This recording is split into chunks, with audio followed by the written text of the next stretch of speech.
இயேசுவில் அன்புக்குரிய சகோதரிகளே, ஆண்டவர் இயேசு இன்றைய நற்செய்தியில் கடுகு விதையின் பயன்பாட்டையும், கடுகு விதை வளர்ந்து சிறியதாக இருப்பினும் அது பெரிய ஒரு நன்மையை பிறருக்கு தருவதை இன்றைய நற்செய்தி வாசகம் சுட்டிக்காட்டுகின்றது.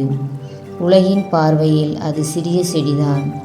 ஆனால் சிறிய செடி கூட தன்னால் எண்ண முடியும், நான் இவ்வளவுதான், என்னால் முடியாது என்று சொல்லி தன்னுடைய இயலாமையை முன்னிட்டு கவலைப்படுவதை விட, தன்னால் இயன்ற அளவுக்கு தனக்கு அருகில் வரக்கூடிய பறவைகளுக்கு உண்மையாக தன் கிளைகளை விட்டு கொடுக்கிறது.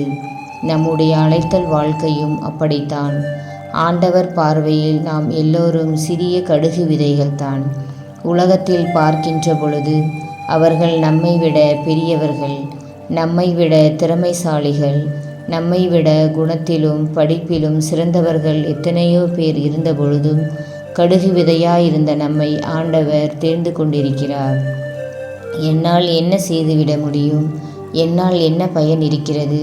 என்னால் ஒன்றும் செய்ய இயலாது, இந்த பணியை என்னால் செய்துவிட முடியாது என்ற ஒரு மனநிலை நம்முடைய வாழ்க்கையிலே சில பணிகளை தொடங்குகிற பொழுது, சில பொறுப்புகளை எடுக்கின்ற பொழுதோ நம் உள்ளத்தில் எழலாம். உண்மைதான், உலகத்தின் பார்வையில் நாம் எல்லோரும் சிறிய கடுகு விதைகள்தான்.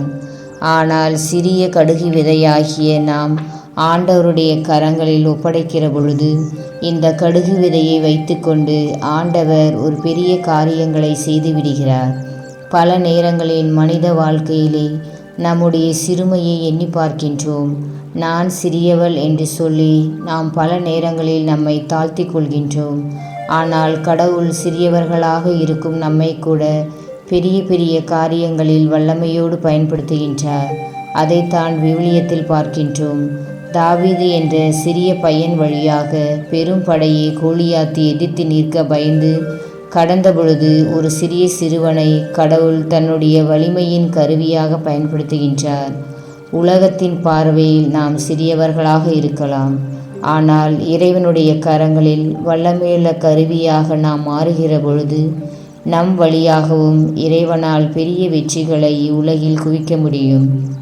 எனவே அன்புக்குரியவர்களே, என்னால் ஒன்றும் முடியாது, நான் சிறியவன் என்பதை சொல்வதை விட, சிறியவனாக இருக்கின்ற நான் என்னுடைய இயலாமை, குறைகள் ஆண்டவருடைய கரங்களில் விட்டு கொடுக்கிற பொழுது ஆண்டவர் மிகப்பெரிய காரியங்களை நம் வழியாக செய்து விடுவார். காரணம், இறைவார்த்தை வழியாக தூய பவுல் சொல்லிக் கொடுக்கிறார். ரோமையர் 9:16, மனிதன் விரும்புவதாலோ உழைப்பதாலோ ஒன்றும் ஆவது கிடையாது, கடவுளின் இரக்கத்தினாலே எல்லாம் ஆகிறது.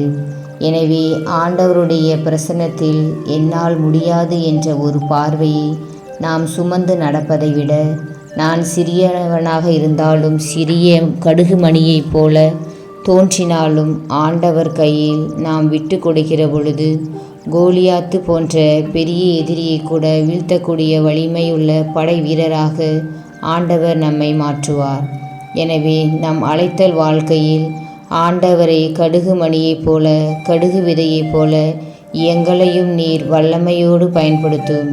கடுகு தன்னுடைய சிறு கிளைகளை விரித்து பறவைகளுக்கு தங்குவதற்கான இடத்தை தருவது போல ஆண்டவரே, எங்களையும், ஒன்றுமில்லாத எங்களையும் வல்லமையுள்ள உமது விடுதலையின் கருவியாக, வாழ்வின் கருவியாக, பிறருக்கு வாழ்வை தரக்கூட கருவியாக எங்களை நீ மாற்றும் ஆண்டவரே.